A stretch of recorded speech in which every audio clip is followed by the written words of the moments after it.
गुजरात के पोरबंदर से जिन्हें गिरफ्तार किया गया है आईसिस कनेक्शन में, उनकी तस्वीरें इस वक्त आप देख रहे हैं। ये सीधी तस्वीरें आ रहे हैं एटीएस का ये बड़ा ऑपरेशन जिसमें आईसिस मॉड्यूल का भंडाफोड़ हुआ है, और इसी कड़ी में जिन लोगों की गिरफ्तारी हुई है और जिस सुमेरा नाम की महिला की गिरफ्तारी हुई है वो भी तस्वीरों में आपको दिखाई दे रही है।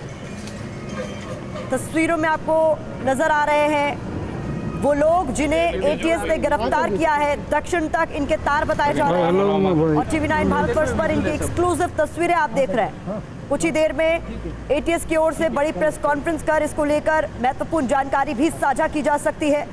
पोरबंदर से 3 और सूरत से एक महिला की गिरफ्तारी हुई है और उन्हीं की तस्वीरें इस वक्त आप देख रहे हैं। मोहित भट्ट ज्यादा जानकारी के साथ इस वक्त हमारे साथ जुड़ भी गए हैं। मोहित, हम तस्वीरों में उन लोगों को देख पा रहे हैं जिनकी गिरफ्तारी एटीएस ने की है। ऑपरेशन पार किया है। ये ऑपरेशन के में जो 4 लोगों की अरेस्ट 4 लोगों को किया है, ये उसकी तस्वीर है, जिनमें से एक उमेद मीर है, दूसरा हनान सोल है, तीसरा मोहम्मद शाह है और चौथी जो एक महिला है जो सूरत से जिसे अरेस्ट किया गया है। पूरे सोशल मीडिया में कट्टरवाद फैलाने के लिए देश भर में से युवाओं को उकसाने के आरोप सर ये सब लोगों को गिरफ्तार किया गया है। आईएसआई का एक जो मॉड्यूल है Islamic state of Khorasan province, ये मॉड्यूल के आधार पे काम कर रहे थे और ये 3 बंदे हैं, ये पोरबंदर रेलवे स्टेशन से वो ईरान और वहां से अफगानिस्तान की ओर जाने की फिराक में थे। उससे पहले एटीएस ने सभी को पकड़ लिया है और आगे की कार्रवाई की जा रही है। अभी 14 दिनों के रिमांड में की मांग के साथ कोर्ट में इन सभी आरोपियों को पेश किया जाएगा और उसके बाद एटीएस उसकी पूछपरछ करेंगे और पूछपरछ में नए खुलासे भी होने की पूरी शक्यता दिख रही थी। जी, इसके अलावा और क्या कुछ जानकारी निकलकर सामने आ रही है? बात इनके अगर कनेक्शंस की जाए तो ये तार कहां तक थे, कितना बड़ा ये पूरा मॉड्यूल था जिसका भंडाफोड़ किया गया?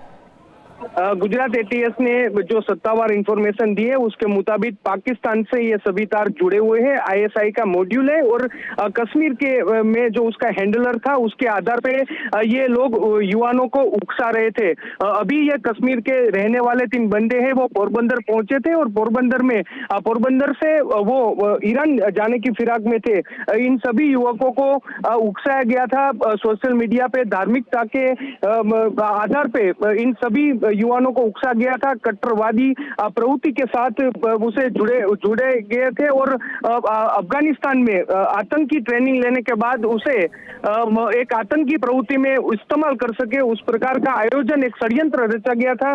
गुजरात और देश में युवाओं को उकसाने की एक बहुत बड़ी साजिश चल रही है, उसके तहत ये पूरा ऑपरेशन था और एटीएस को बहुत बड़ी सफलता मिली है। जी, भारत में किस तरीके के युवा जो थे वो इनके टारगेट पर थे, जिनको बहलाने फुसलाने की उनका ब्रेन वॉश करने की कोशिश इन लोगों द्वारा की जा रही थी?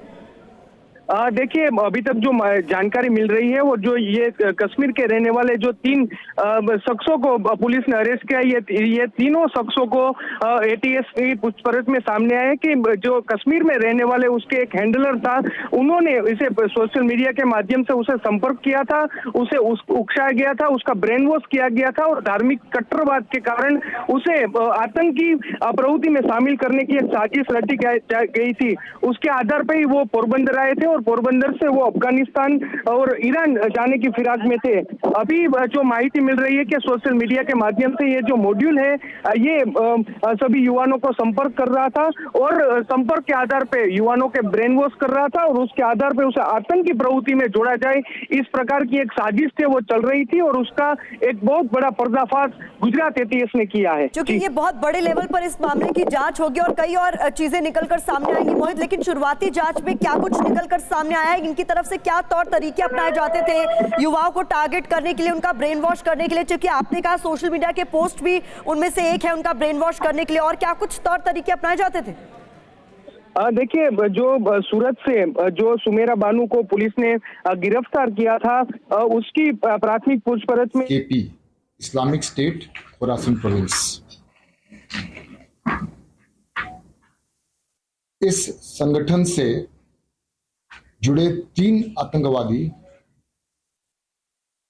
भारत से गुजरात होकर बाहर जाने वाले हैं, हिजरत करने वाले हैं। ये इंफॉर्मेशन एटीएस के अधिकारियों को मिला इंफॉर्मेशन का पूरा ठीक से योग्य ढंग से इसकी मूल्यांकन की गई। इंफॉर्मेशन में तथ्य मिला और उसके ऊपर से एटीएस के अधिकारियों ने कल सुबह 9 तारीख के सुबह पोरबंदर से जो इंफॉर्मेशन मिला था वैसे 3 लोगों को डिटेन किया। जिन लोगों को पोरबंदर से एटीएस की टीम ने डिटेन किया है उनके नाम हैं उमेद नसीर रहवासी श्रीनगर, हनान हयात शौल रहवासी श्रीनगर और मोहम्मद हाजिम शाह रहवासी श्रीनगर। डिटेन करने के बाद जो प्राथमिक पूछपरछ हुई उसमें इन तीनों के अलावा 2 नाम और इनके पूछपरछ में निकली और ये 2 व्यक्ति भी आईएसकेपी के साथ इन्वॉल्व थे, रेडिकलाइज थे। उनमें से एक का नाम है जुबेर अहमद मुंशी जो श्रीनगर के रहवासी हैं और एक सुमेरा बानू मोहम्मद हनीफ मलिक जो सैयदपुरा विस्तार है सूरत शहर गुजरात के, वहां के निवासी। गुजरात पुलिस, एटीएस की टीम, सूरत क्राइम ब्रांच के सभी अधिकारी और उनकी टीम को बहुत बहुत अभिनंदन देता हूं। जैसा कि हम सब जानते हैं कि गुजरात पुलिस आतंकवादी मंसूबों को तोड़ती आई है और आने वाले दिनों में भी आतंकवादी मंसूबों के सामने इसी प्रकार से कामगिरी करेंगे।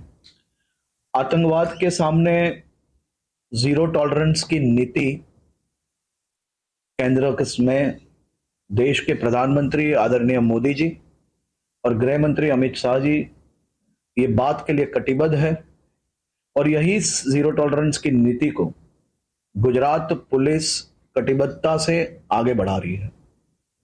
गुजरात पुलिस द्वारा आईएसकेपी से जुड़े हुए 5 संदिग्धों को गिरफ्तार किया गया, जिसमें से एक सूरत में से भी गिरफ्तारी की गई है और 3 लोगों की पोरबंदर से गिरफ्तारी की गई है।